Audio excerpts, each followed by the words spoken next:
órdenes que recibe. Si no, ¿dónde iríamos a parar? ¿Dónde iríamos a parar? Tu padre es un traidor. Debes matarlo. Yo lo habría hecho, pues hallaba en la obediencia una forma de realización personal. ¡Prefiere! El soldado no debe discutir las órdenes que recibe. No debe discutir las órdenes que recibe. No debe discutir las órdenes que recibe. Si no, ¿dónde iríamos a parar?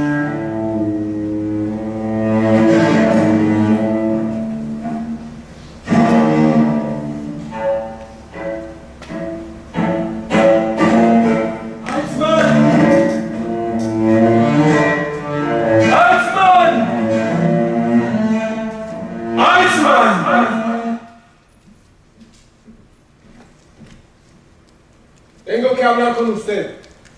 ¿Qué pasa? ¿Es usted Kant? Emmanuel Kant. ¿Sí? Soy yo.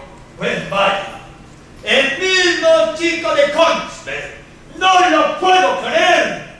Digamos que desde que me enteré que usted se considera seguidor de mi pensamiento para explicar su pasado criminal, no tengo mi conciencia en paz.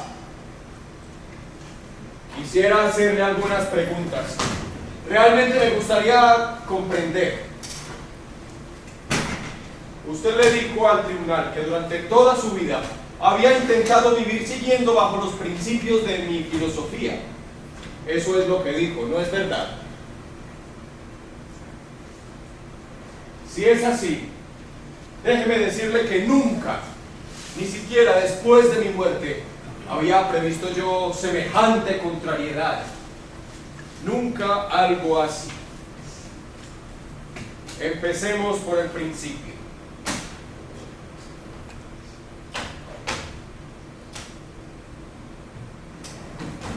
En algún momento tiene usted que haber tomado conocimiento de mi filosofía. ¿Cuándo ocurrió? ¿Cuándo y cómo? ¿Con quién? Y en primer lugar, ¿me leyó verdaderamente? Sí, lo he leído. ¿Pero qué? ¿Qué leyó? Quiero decir, ¿cuál de mis libros leyó? Crítica de la razón práctica. No. Sí, lo leí con mi padre. Ah, su padre. Sí, mi padre. Era profesor de filosofía. No de ningún modo, era contable en una compañía de electricidad.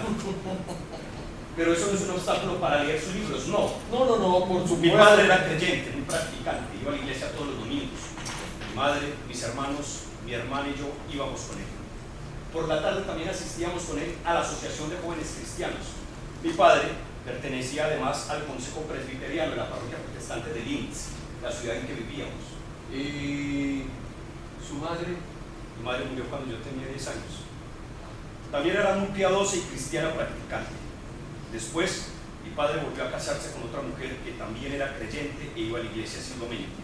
Bueno, ¿y la filosofía?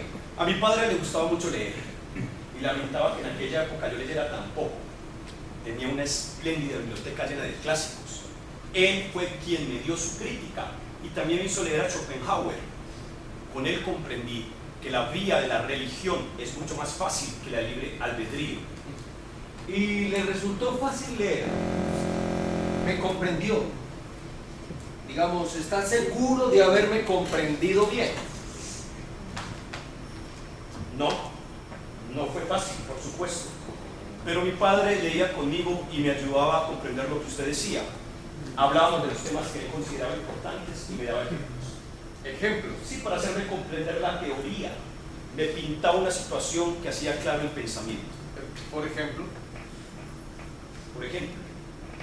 sobre el imperativo categórico. Ah, ¿y usted me podría decir algo más sobre el imperativo categórico? Sí, por supuesto. Por ejemplo, ¿qué es el imperativo categórico? Por supuesto. Yo diría, el principio que rija mi voluntad debe ser siempre de tal condición que pueda constituir el principio de las leyes generales. Bueno, sí, a grandes rasgos es eso. ¿Cómo a grandes rasgos? No. Bueno, Sí, en el espíritu, indudablemente. ¡Tartufo! Yo escribí precisamente obra de tal manera que la máxima de tu voluntad pueda valer al mismo tiempo como una legislación universal. Por lo tanto, podríamos decir que Bien. lo que usted dijo. Sí. Entonces yo intenté poner en práctica esa idea y vivir toda mi vida según ese principio. Y con esa idea contribuyó usted a dar muerte a millones de personas organizando formaciones de trenes que los conducían a los campos de exterminio.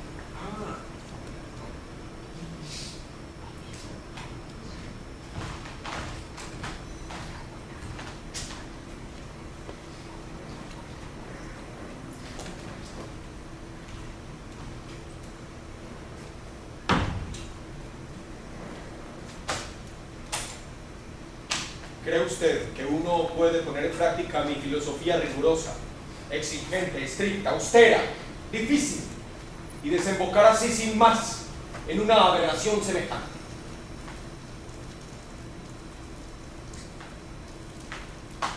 ¿Sabía usted que en mis tiempos hubo estudiantes que se batieron a duelo porque uno sostenía que para comprender, y digo bien comprender mi filosofía, hacía falta pasar por lo menos 30 años estudiándola en la universidad?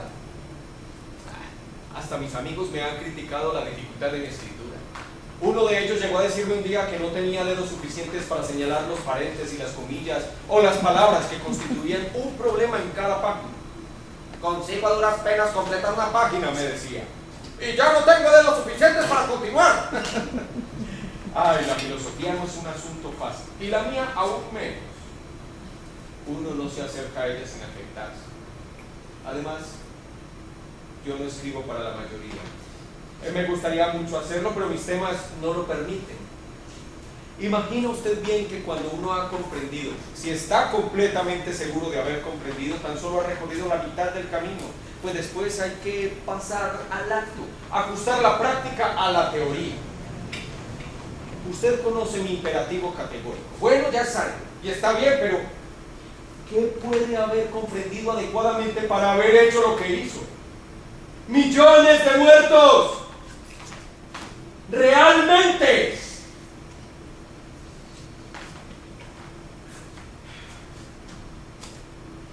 En el caso muy preciso de la ejecución de la solución final, querría alguien universalizar esa máxima. Mi problema no era el contenido de la máxima, sino la máxima misma. Me daban órdenes, yo debía obedecerlas. No tenía que examinarlas, discutirlas ni comentarlas. No tenía que examinar su legitimidad. Yo pertenecía al ejército y es usted quien lo dice. Como me lo repitió tantas veces mi padre, el soldado no debe discutir las órdenes que recibe, sino ¿a dónde iríamos a parar?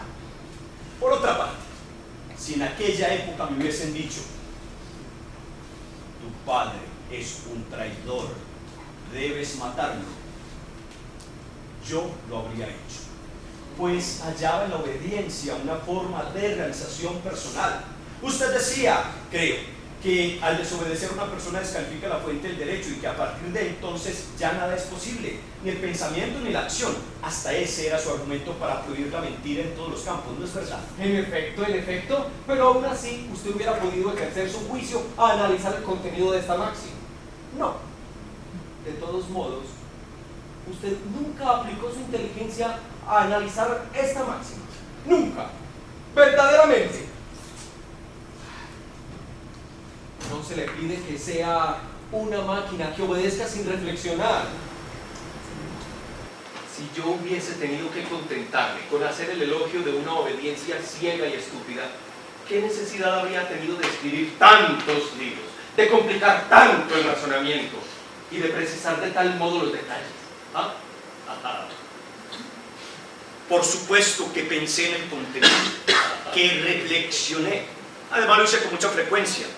Pero aun cuando desaprobara el contenido de la máxima, derecho que usted mismo me reconoce, el deber me obligaba a obedecerla.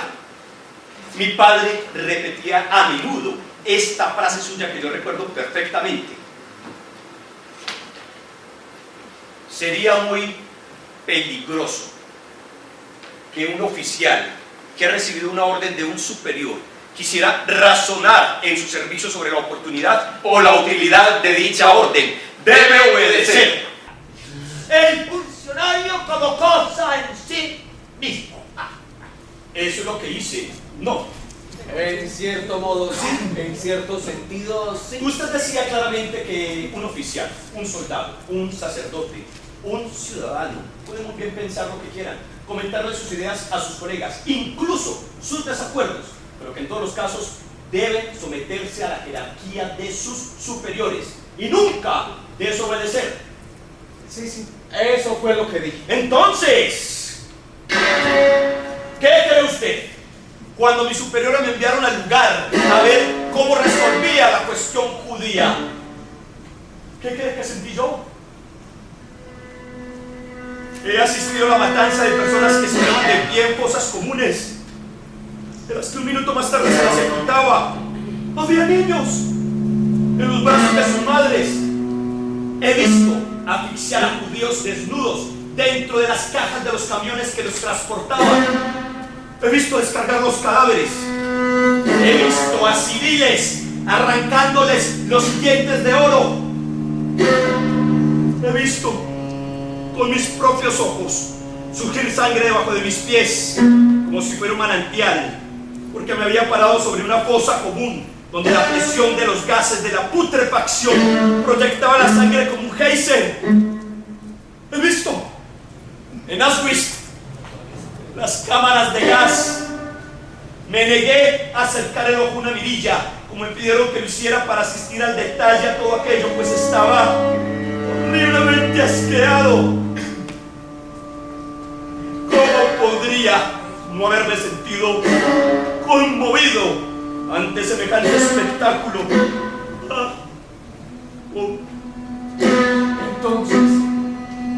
¿Entonces qué? Entonces reflexioné. Por supuesto, pensé en todo aquello. No podía quitármelo de la cabeza. Bebí mucho. Coñac. Demasiado. Luego hablé con Miller. Miller era mi superior jerárquico. Le dije hasta qué punto estaba conmovido, que había caído en un estado de postración y que ni siquiera estaba en condiciones de hacer el informe oral que me había pedido. ¿Cómo reaccionó él? No reaccionó. En fin, sí, sonrió, como de costumbre, y no dijo ni hizo nada más. Por otra parte, creo que él se hallaba en la misma situación que yo. También él obedecía. ¿Y después? Después me envió a hacer otras inspecciones. Que usted realizó, ¿no? Sí, por supuesto. ¿Qué otra cosa podía hacer? Y evidentemente.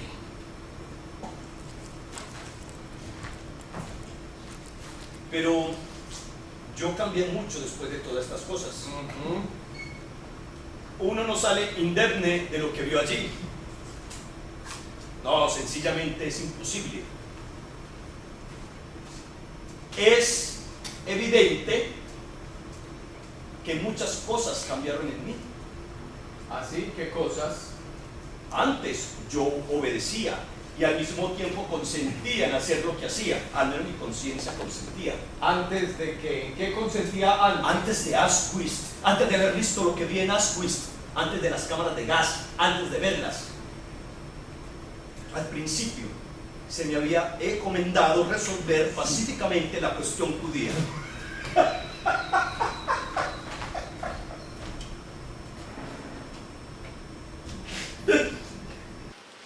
Pacíficamente. Sí, pacíficamente.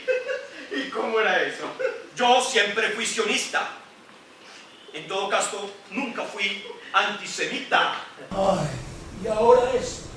Al menos menos antisemita que usted, porque usted escribió ciertas frases. Lo sé. no son de las frases de las que me sienta más orgulloso, teniendo en cuenta cómo evolucionaron las cosas luego. Uno no puede sentirse orgulloso de haber escrito sobre los judíos, sobre todo al ver cómo esa pasión malsana proliferó después como un tumor maligno.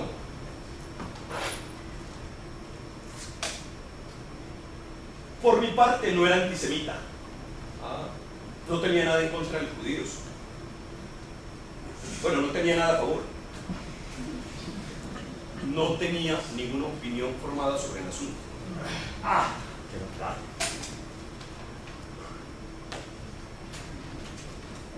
Al principio, yo trabajaba en un plan de deportación masiva de los judíos a Palestina o a Madagascar, un lugar donde pudieran vivir entre ellos. deportación, dice usted. Sí, pero le recuerdo que la palabra es suya. ¿Cómo mía? Es la palabra que utiliza usted para justificar que se aleje de un país a todos aquellos que han sido culpables de un crimen. ¿Pero de qué crímenes eran culpables los judíos?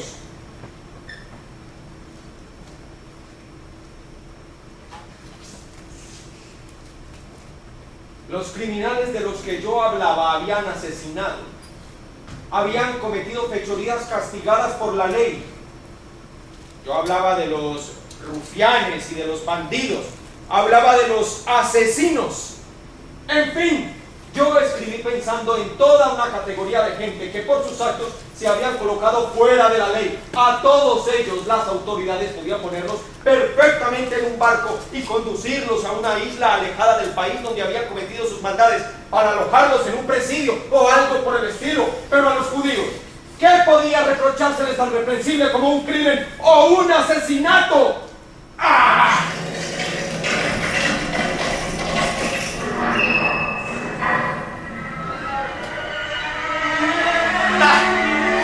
No era a mí a quien correspondía juzgar semejantes asuntos. El Führer fue elegido democráticamente por el pueblo alemán que votó en las urnas. Él representaba la soberanía popular. Él era legal y legítimo. Legal, por lo tanto legítimo. Las leyes que él dictaba eran por esas mismas razones legales y legítimas. Además, no veo cómo puede usted reprocharme que me haya sometido a un poder legítimo cuando en sus libros se enseña que todos deben someterse al poder en vigor, aun cuando éste ocupe el lugar que ocupa por un acto ilegal como un regicidio, un tiranicidio, un golpe de fuerza, una usurpación sangrienta del poder. Es usted quien dijo que uno debe obedecer a quien está en el poder porque esa persona es el poder. Es usted quien prohíbe investigar de dónde proviene su legitimidad, siempre que la tenga. De modo que, con mayor razón, cuando un poder ha obtenido su legitimidad de la legalidad, uno debe obedecer las órdenes. Y el poder había decidido que los judíos estaban en la ilegalidad, que no merecían la ciudadanía alemana. Yo no tenía por qué ocuparme de las razones ni de las motivaciones de esas decisiones y debía actuar en consecuencia.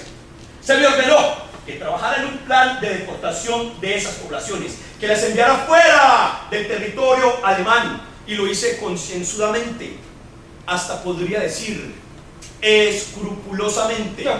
Sí, es verdad. Yo era un soldado del Reich, un funcionario que había prestado juramento, por lo tanto debía obedecer la ley. Nunca actué personalmente según decisiones individuales. Siempre apliqué las disposiciones oficiales, de conformidad con los decretos, las normas de aplicación, los reglamentos de la policía, las órdenes y las instrucciones de mis superiores. Mientras no se tratara más que de esto, antes de Auschwitz, yo obedecía, pero no tenía problemas de conciencia. Estaba de acuerdo.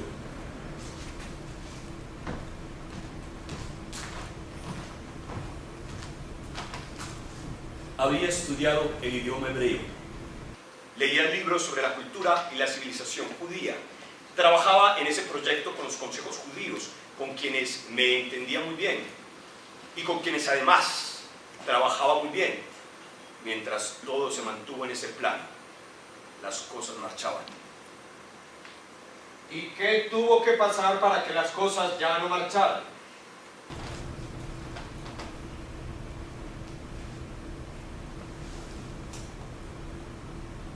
¿Y qué?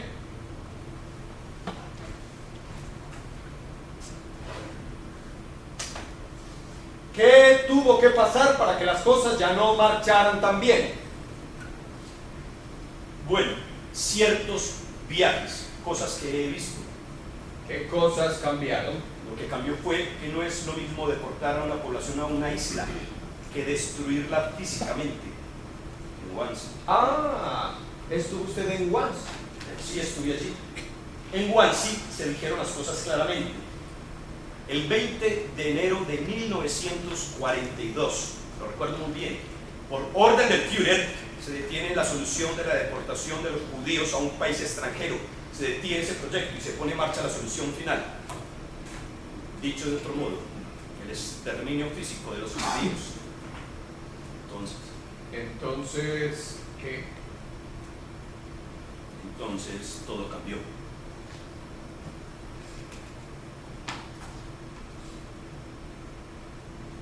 ¿Qué es todo? ¡Pues bien, todo!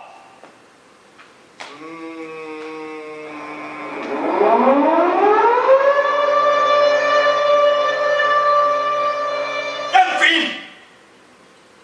Nada. Digo que todo cambió porque para la conciencia ya nada era lo mismo. Pero en los hechos no cambió nada. Porque yo continué haciendo mi trabajo. Continué obedeciendo. ¿Qué otra cosa podía hacer? Dígame, ¿cómo reaccionó usted aquel día ante el anuncio de semejante proyecto? Porque no me puede decir que no es lo mismo encontrarse con varios hombres encerrados en una misma habitación y decidir suprimir del planeta a varios millones de sus semejantes de un plumazo. Así, sin más. Antes de volver a casa a cenar con la familia, con la esposa y los hijos. ¿No me dirá usted que el imperativo categórico desempeñó algún papel en este asunto? ¿O yo ya no entiendo nada? Le confieso que en aquella época no debí de haber pensado mucho en usted. Ni en ninguna otra cosa, supongo. Con seguridad no pensé en el imperativo categórico. Tomé conciencia. Sí, me di cuenta que a partir de ese momento se me exigía hacer ese trabajo. ¿Qué otra cosa podía hacer? Bebí coñac. Demasiado. ¡Ay! Dígame, Eichmann, puesto que usted se reivindica incesantemente como un defensor de mi pensamiento para justificarse, podría haber hecho funcionar su inteligencia y su memoria, dejando de lado un poco su coñac, y haberse preguntado por una vez sobre la legalidad y la moralidad de todo este asunto. Ciertamente la solución final era escrupulosamente legal, pero no era verdaderamente moral. ¿No es verdad? Tonterías. Tonterías. Puede ser. ¿Sabe cuál es la diferencia? A ver, dígame, ¿cuál es la diferencia entre legalidad y moralidad? El viejo profesor, el incorregible profesor, vaya viejo sermoneador.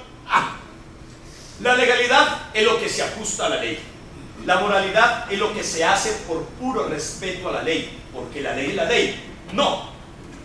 Sobre la legalidad no había ninguna duda, pero sobre la moralidad tampoco. Yo obedecía a la ley legal y no tengo por qué examinar el contenido de la ley legal si esta es legal. Puedo, dirá usted, pensar lo que quiera de ella, ciertamente, oponerme a ella en mi fuero interno, por supuesto, pero siempre que obedezca. Si hubiese estado yo con toda mi conciencia en contra de esa decisión, ¿qué parte de su pensamiento me permitía desobedecer, rebelarme, no ejecutar las órdenes? ¡Nada! ¡Tan sencillo! La moral consiste en considerar al otro como un fin y no como un medio. ¿Cree usted que cuando enviaba a todos esos inocentes a la muerte, los trataba como un fin y no como un medio? ¡Ay, vamos! La moralidad manifiesta que no somos más que lo que somos. Cuando usted ocupaba esa función funesta de organizador de los convoyes, usted estaba por debajo del hombre, pero no estaba dentro de lo moral. Bien podría estar dentro de lo legal, que por cierto lo estaba, pero no estaba dentro de lo moral. Eso no me lo podrá usted quitar del espíritu. Entonces, puede uno estar dentro de la legalidad sin que ello implique actuar de conformidad con la moral. Pero ¿qué es lo que nos hace decir no a lo que es legal? La moral. Ah, pero ¿qué moral? Puesto que la moral consiste también en someterse a la ley. En la realidad no distinguimos tan fácilmente como lo hace usted en sus libros lo que pertenece a lo legal, a la moral, a la ética y a la política. Todo eso parece sencillo, pero en el terreno es otro asunto. Todas esas son distinciones de papel. Además, en ninguna parte de su obra existe un derecho de resistencia. En ninguna parte autoriza usted la rebelión. Mejor aún, o peor, en todas partes, todo el tiempo, usted la prohíbe. Sí, en efecto. Entonces nada. ¡Ay, qué sujeto más torpe!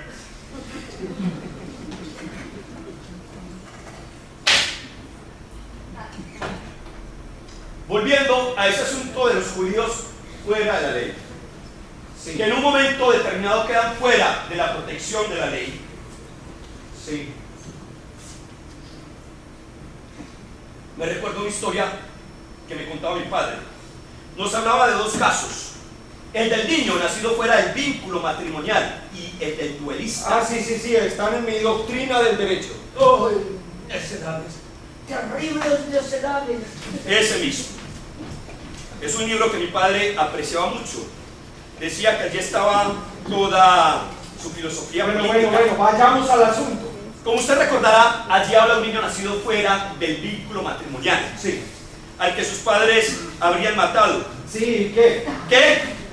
Que usted decía que ese niño, puesto que ha nacido por fuera de la ley, no podía beneficiarse de la protección de la ley. Entonces, ¿qué hacer con los padres infanticidas? Que desde el punto de vista de la ley no han hecho nada punible.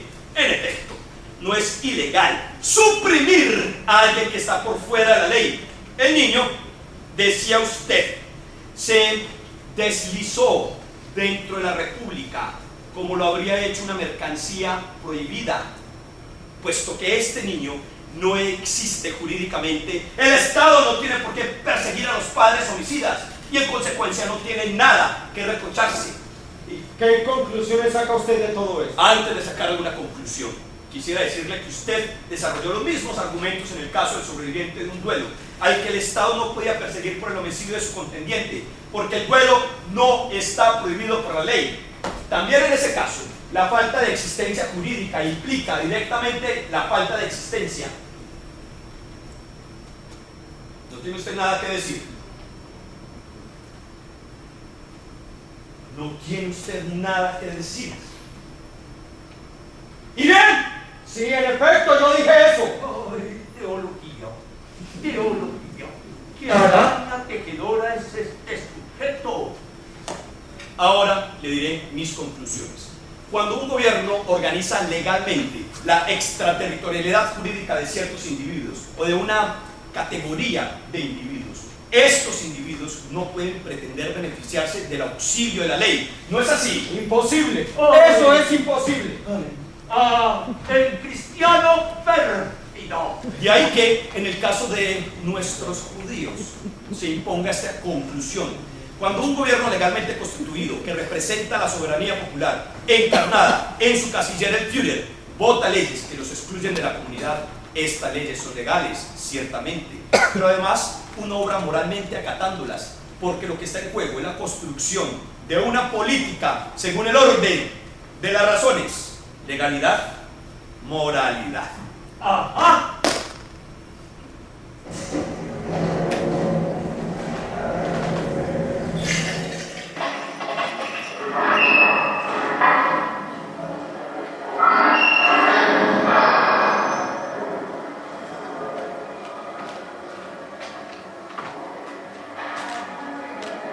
Buenas noches. Buenas noches, doctor.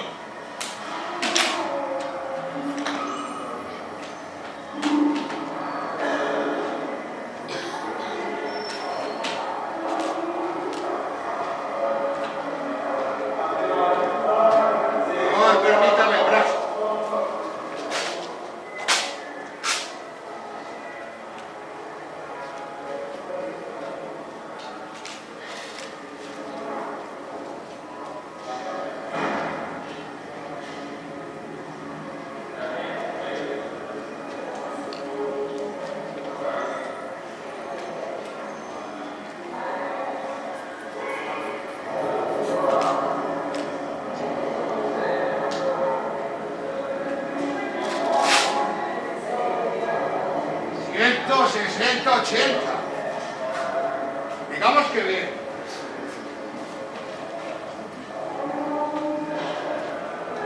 Pones en la camisa.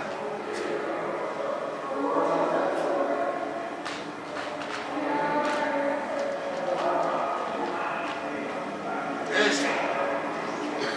Respire. Pueda respirar. Bien.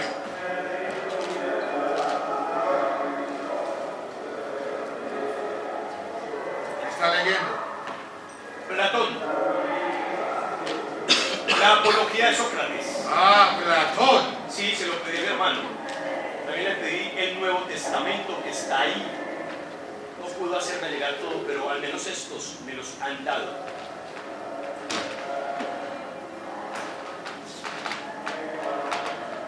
¿Algún problema en particular? ¿Algo que me quiera consultar? No. Nada, doctor. Muchas gracias.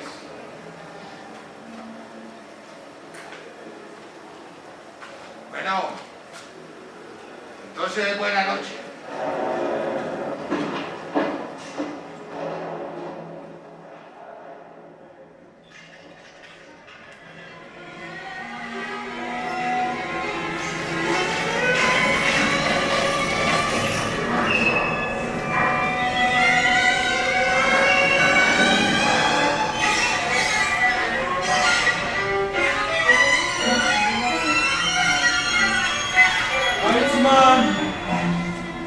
¡Heitzman!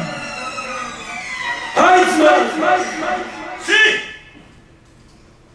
Hay algo que me molesta. ¿Qué?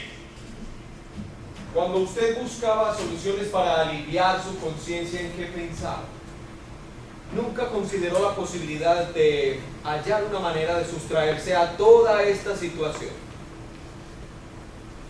Sí, por supuesto, uno piensa. ¿Y bien? Primero pensé en cambiar de destino, partir al frente soviético. ¿Qué pasó entonces? Nada, me lo negaron. Hablaba usted de todas estas cosas con sus padres. ¿Su padre vivía todavía entonces? Sí, todavía vivía.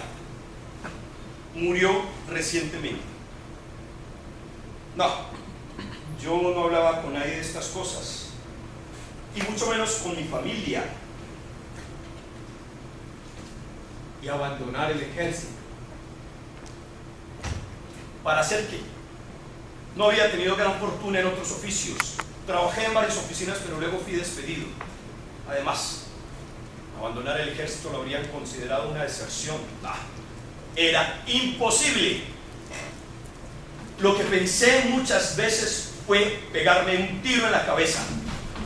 ¿Y?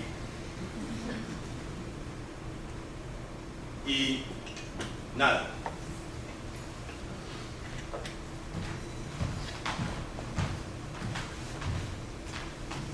Tal vez debía hacerlo.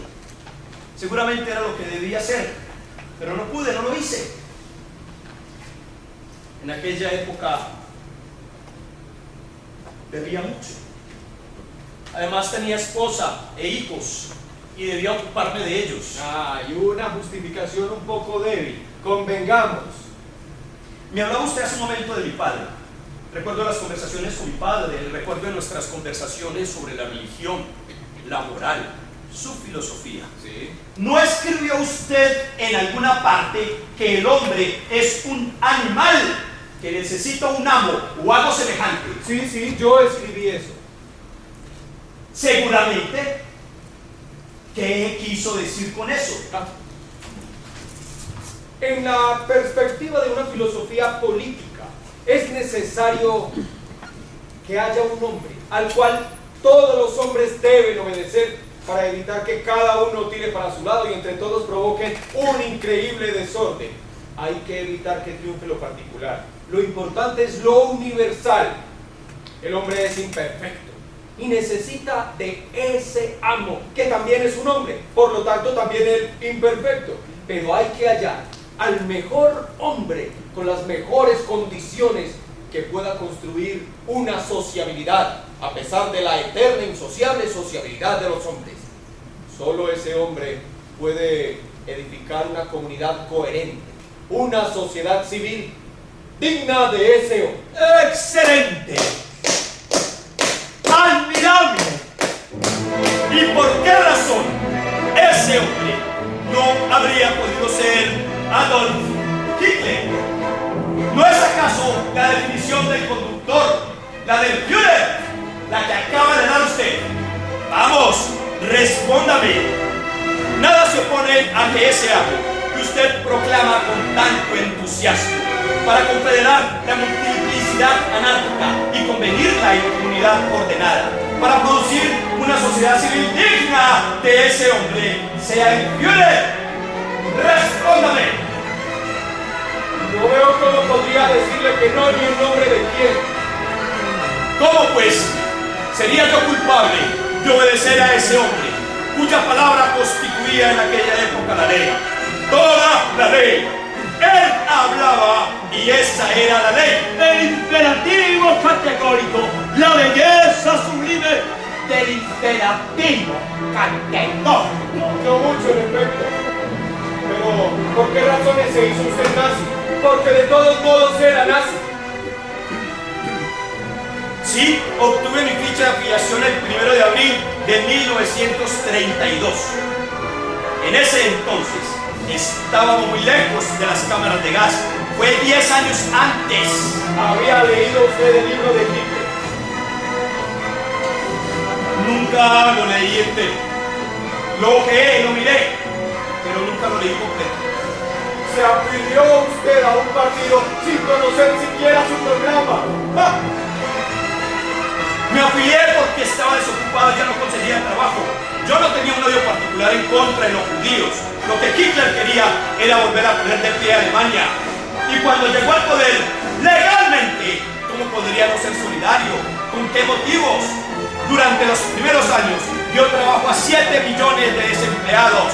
Hizo construir carreteras, escuelas, estadios, lugares de esparcimiento, vivienda para los menos favorecidos. Después, nos devolvió la dignidad que habíamos perdido con el Tratado de Versalles. Yo me afilié al partido y permanecí en él durante años. Primero, por todas estas razones, y no para participar de la destrucción de los judíos en los campos de exterminio. Hasta entonces, no había nada que contrariara su imperativo categórico. ¿No es verdad? Pero así y todo, me irrita y hasta me indigna que usted pueda sacar semejantes conclusiones prácticas de mis teorías. Hasta me siento ofendido, porque ninguna de mis teorías contradice los actos que se le reprochan a usted. Peor aún, ahora veo como mi pensamiento riguroso, exigente, estricto, austero, difícil, puede producir ese tipo de interpretación que, sin ser errónea, no deja de parecerme menos excesiva. Usted radicaliza. Eso es lo que hace. Radicaliza. De ningún modo, solo pongo en práctica. ¿Imagina usted que alguien pondría en práctica sus ideas y que en esa perspectiva hacía falta contar con la verdad y los hombres tal como son, antes que con la verdad y los hombres tal como deberían ser? La prueba de la encarnación de sus ideas muestra su radicalidad invivible. Usted es el radical cuando se preocupa más por las ideas puras que por los hombres impuros. Usted ha vivido con su cabeza en su famoso cielo estrellado y yo en el lodo del mundo, pero este es el único que existe.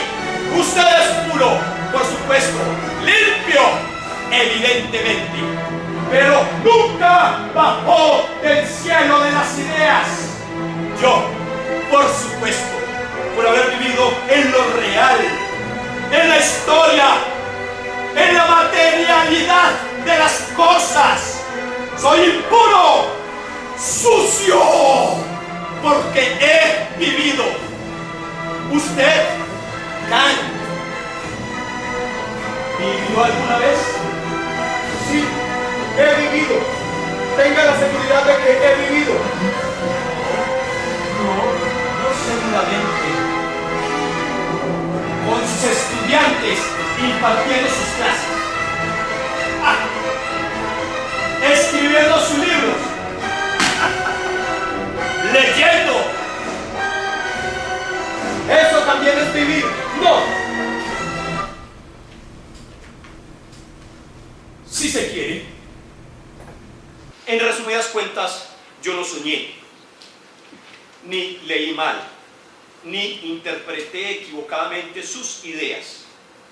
Y aún así, usted hace el elogio de la obediencia a la ley. Por la ley misma prohíbe la rebelión, la insurrección, porque todas estas actitudes descalifican la fuente del derecho. Usted condena el asesinato del soberano, aun cuando éste cometa abusos. Usted quiere que uno obedezca a la ley y el derecho, sin interrogarse sobre los medios por los cuales la ley llegó a ser ley. Le prohíbe al pueblo todo derecho de rebelión, elogia la sumisión a un amo, justifica la deportación de todos aquellos a quienes la ley considera fuera de la ley, teoriza la inexistencia real de todo individuo que no disponga de existencia jurídica,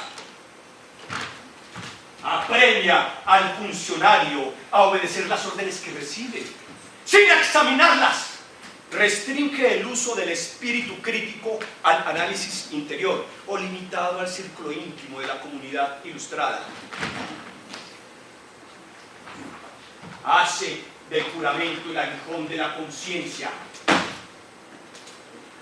y asegura que hay que obedecerla absolutamente. Dice que hasta en el caso en el que el gobierno cometa usos insoportables. ¿Y por qué no pensar? Verdaderamente dije yo todo eso. ¡Sí! ¡Lo dijo! Sí, lo dijo. Y también dijo que uno debía obedecer, esperando a que se produjera una reforma que solo lo podía hacer el soberano mismo. Obedecer, esperar, pero sobre todo no sublevarse. ¿Se imagina usted al Führer tomando medidas para ir en contra de sus propias decisiones? Usted sueña, Kant, sueña. Y aún en el caso en el que el Führer, por efecto de vaya uno a saber qué varita mágica, hubiese puesto fin a su política de exterminio, ¿qué hacer mientras uno esperaba ese día improbable? ¿Ah?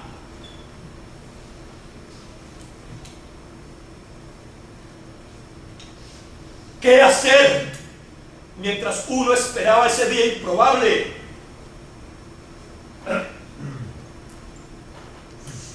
¿Qué hacer mientras uno esperaba ese día improbable?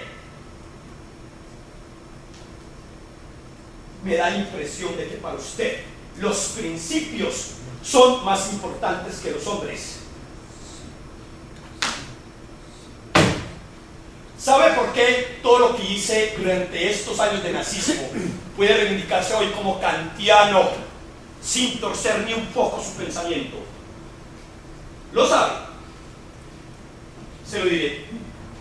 Porque si bien usted no invita positivamente a hacer lo peor, tampoco lo prohíbe. Y nunca previó, pero nunca, ¿me oye usted bien? Nunca consideró el derecho a decir no. Nunca da usted la oportunidad de oponerse al derecho para no correr el riesgo de descalificar el derecho para siempre. Usted destruye a las personas con su obstinación por construir su famosa razón práctica. De tanto venerar las ideas, termina por despreciar a la gente.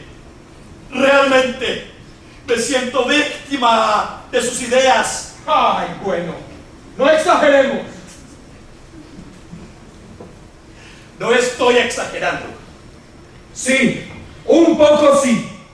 Usted parece creer que yo me equivoco en todo con mis ideas y que usted no se equivocó en nada con sus actos y sus gestos. Por un lado, una filosofía exigente y por el otro, una práctica monstruosa. Y mi exigencia sería más culpable que su monstruosidad. Mi crítica de la razón práctica detestable contra sus millones de muertos excusables. Por favor. Respóndame sí o no. ¿Se considera en toda su obra el derecho a decir No. No, ¿Lo ve usted? esa no es una razón. Por supuesto que lo es. Además, era la guerra. Una guerra lo cambia todo. Sobre este punto no podrá usted enredar las cosas. Yo siempre estuve en contra de la guerra. Nunca la defendí. Dije que debíamos hacer todo lo posible por mantener la paz, que había que querer la paz y que además había que buscar los medios de construir con el derecho una paz perpetua. ¿Qué tiene que decirme? Sí, lo sé. Y todo eso está muy bien, pero es válido en tiempos de paz. Su deseo es un deseo que se puede cumplir mientras haya paz. La paz es un lujo para la moral y los moralistas que practican el derecho. Pero, ¿qué hacer en tiempos de guerra? ¿Qué hacer cuando la guerra ya está ahí? Uno se opone. Eso es muy sencillo en el papel. Uno escribe libros para decir que no está de acuerdo, que nunca la quiso. Muy bien. Da cursos hasta para expresar su desaprobación. Perfecto. Felicitaciones, profesor. Pero cuando la guerra ya se ha declarado, cuando uno no la ha querido, no la ha elegido, no la ha decidido, ¿qué hacer? ¿Cómo se las arregla uno? Me gustaría verlo visto ahí, donde yo estuve. Le diré algo. En tiempos de guerra, si uno se opone a la guerra, inmediatamente está muerto, sin participar siquiera de ella. Uno va, y como diría usted, se opone en su fuero interno. Siente que su conciencia se recrimina. Muy bien, pero de todos modos, parte al combate.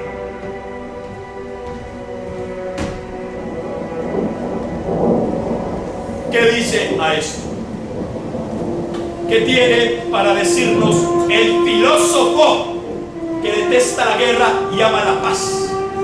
El filósofo que ostenta su derecho cuando las bombas caen sobre la ciudad y matan. Eso es filosofía. Esto es algo concreto y merece respuestas. ¡Al menos una!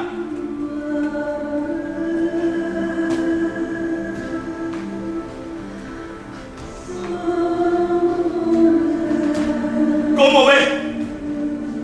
Desafortunadamente tengo razón. Es muy loable el mundo de las ideas, pero las ideas y la vida son dos cosas distintas.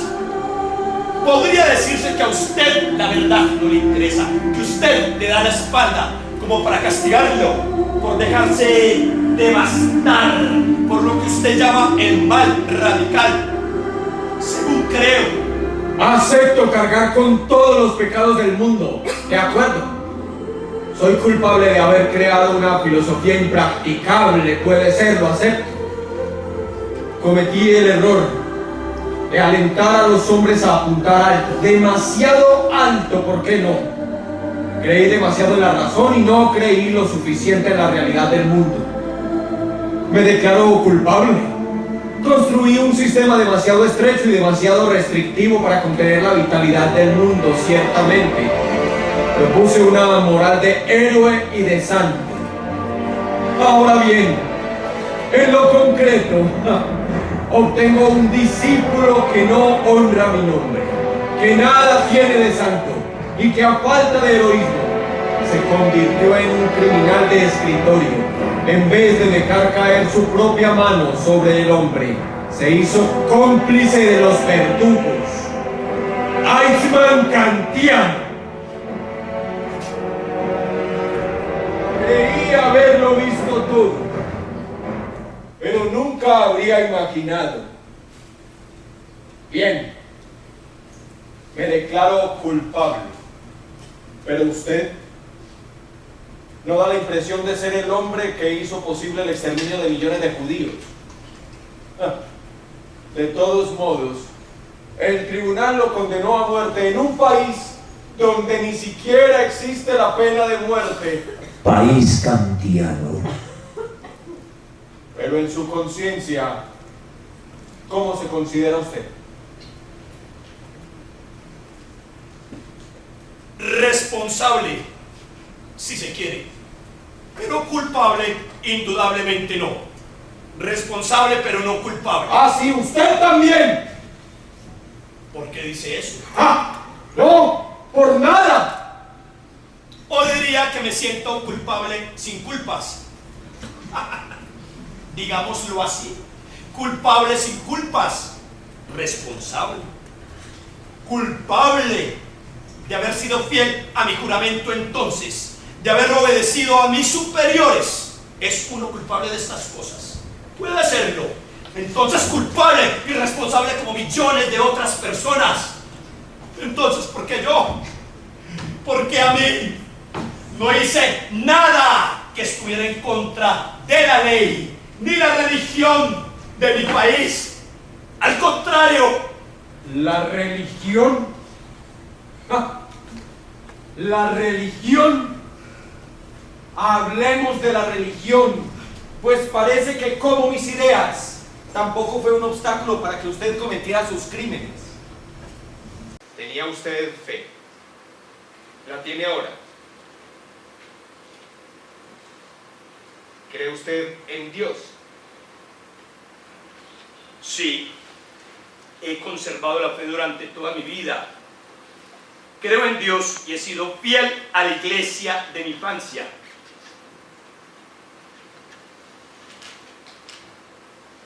Me casé por la iglesia.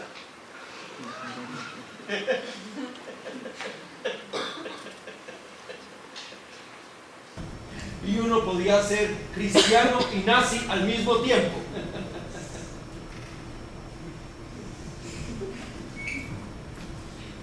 ¿No le resulta difícil proclamarse defensor del Jesús del Evangelio y del Hitler de la solución final? ¿No le provoca todo esto cierto malestar, una náusea, un profundo asco? Cuando usted se afilió al partido nazi, se le pidió que apurara de su religión. Nunca, jamás. El nacionalsocialismo nunca persiguió a los cristianos, con quienes mantenía relaciones bastante buenas. El Papa mismo no hay nada que criticar a la doctrina nazi. No puso en el Index el libro de Adolf Hitler, de lo contrario lo habríamos sabido. Yo abandoné el protestantismo para convertirme al catolicismo cuando estaba en la Argentina. ¿Y por qué? Porque me parece una buena manera de agradecerle a los sacerdotes católicos que me hubieran permitido partir de Europa en 1945. ¿Cómo fue eso? Cuando las tropas aliadas llegaron a Alemania, yo me escondí. Ah, para huir de la justicia. No se trataba de huir de la justicia, sino de escapar de la venganza, del ajuste de cuentas.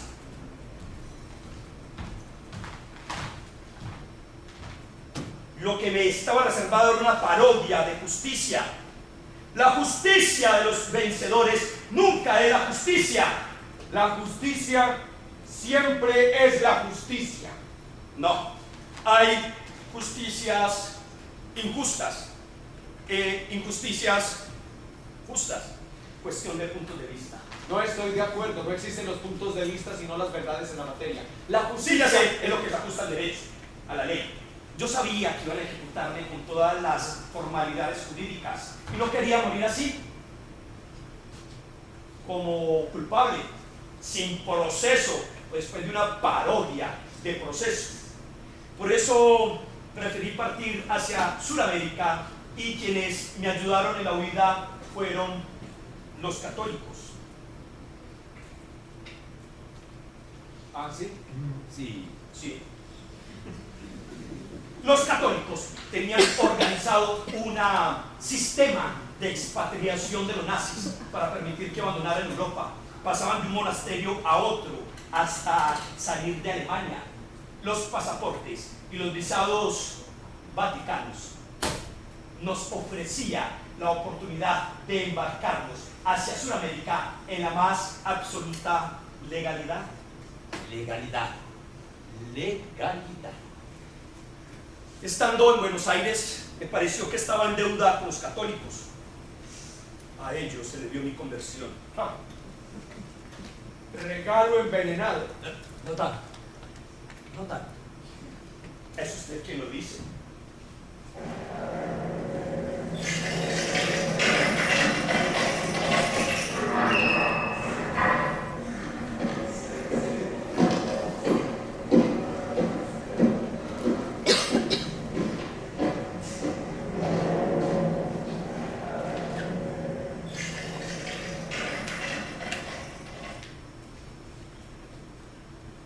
Entonces, ¿cree usted en Dios?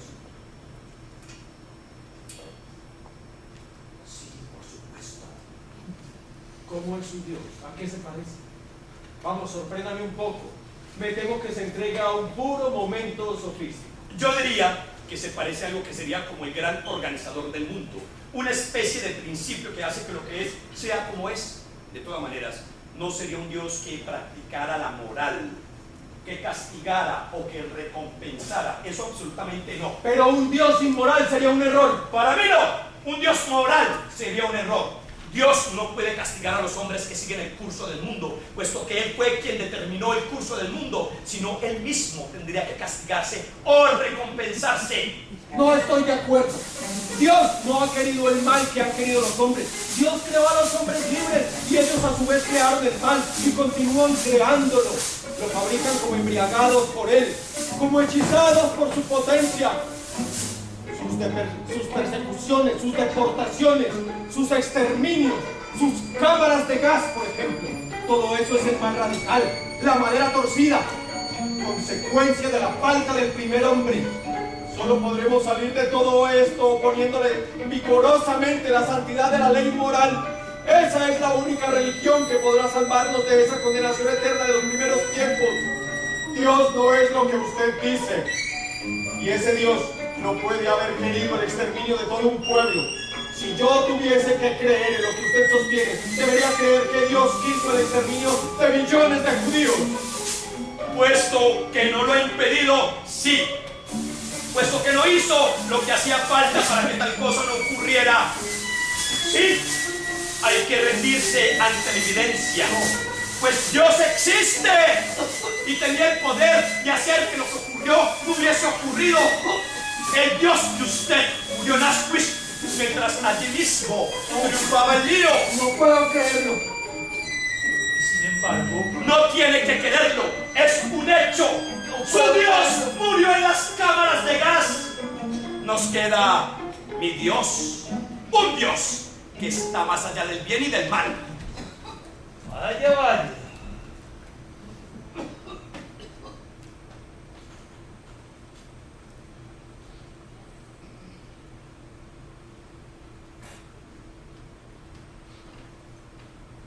Y entonces, ¿qué busca hoy en ese bello libro para salvar su alma?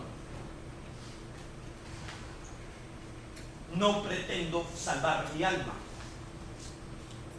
Lo que busco, digamos que busco un poco de paz para mí mismo. Y la ha encontrado. Un poco sí. Escuche.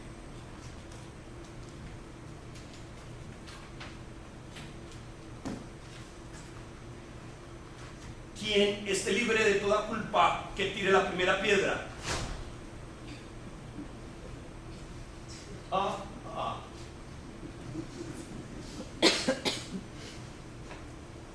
¿Quién en este bajo mundo está libre de toda culpa? Solo alguien así. Es decir, un santo podría juzgarme a mí.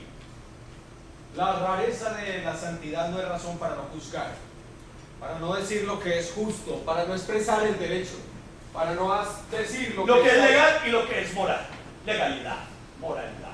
Legalidad, moralidad. Legalidad, moralidad. De todos modos, ¿siente usted remordimientos?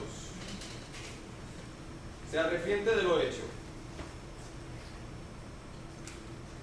¿Con qué objeto? Los arrepentimientos son para los niños. No cambiarían nada. No impedirían que lo que ocurrió ocurriera.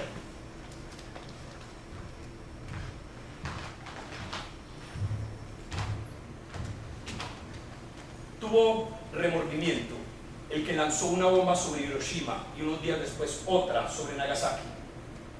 No. Sin embargo, esa persona mató a miles de seres humanos. ¿Y qué hizo? Lo mismo que yo, exactamente lo mismo.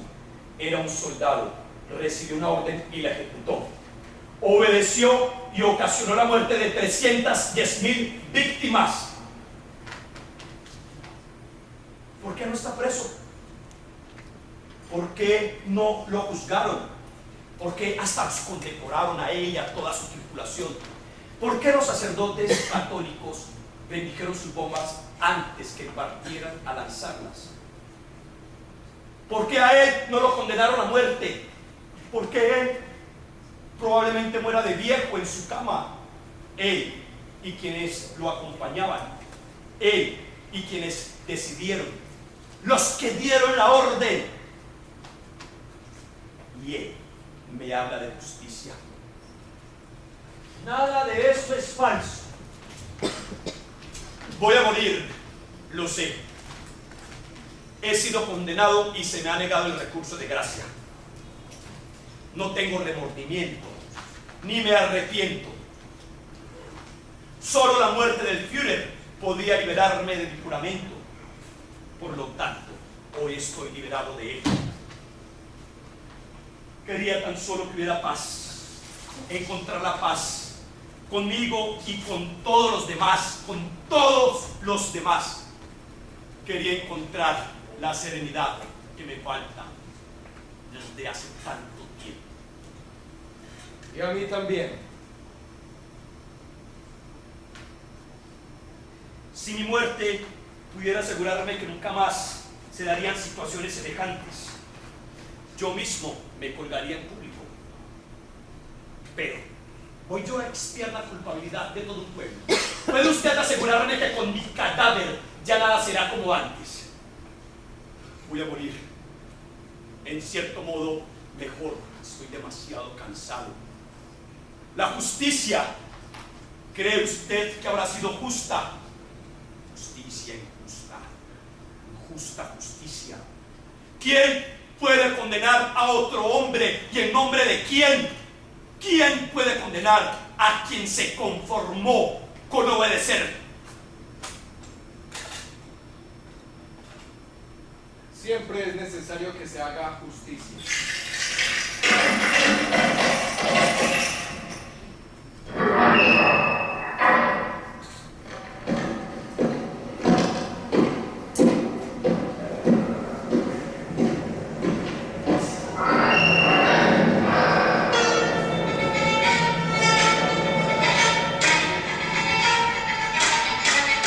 Adolf Eichmann se dirigió al patíbulo con gran dignidad. Antes, había solicitado una botella de vino tinto de la que se bebió la mitad. Rechazó los auxilios que le ofreció un ministro protestante, el reverendo William Hall, quien le propuso leer la Biblia los dos juntos. A Eichmann le quedaban únicamente 2 horas de vida, por lo que no podía perder el tiempo. Calmo y erguido, con las manos atadas a la espalda, anduvo los 50 metros que mediaban entre su celda y la cámara de ejecución. Cuando los celadores le ataron las piernas a la altura de los tobillos y las rodillas, Eichmann les pidió que aflojaran la presión de las ataduras a fin de poder mantener el cuerpo erguido. Cuando le ofrecieron la negra caperuza, la rechazó diciendo: yo no necesito eso. En aquellos instantes, Eichmann era totalmente dueño de sí mismo. Más que eso, estaba perfectamente centrado en su verdadera personalidad. Nada puede demostrar de modo más convincente esta última afirmación cual la grotesca estupidez de sus últimas palabras. Comenzó sentando con énfasis que él era un Gottgläubiger, término usual entre los nazis, indicativo de que no era cristiano y de que no creía en la vida sobrenatural tras la muerte. Luego prosiguió: dentro de muy poco, caballeros, volveremos a encontrarnos. Tal es el destino de todos los hombres. ¡Viva Alemania! ¡Viva Argentina! ¡Viva Austria! Nunca les olvidaré. Incluso ante la muerte, Eichmann encontró el cliché propio de la oratoria fúnebre. En el patíbulo, su memoria le jugó una última mala pasada. Eichmann se sintió estimulado y olvidó que se trataba de su propio entierro. Fue como si en aquellos últimos minutos resumiera la lección que su larga carrera de maldad nos ha enseñado, la lección de la terrible banalidad del mal, ante la que las palabras y el pensamiento se sienten impotentes. La terrible banalidad del mal, la terrible banalidad del mal, la terrible banalidad del mal.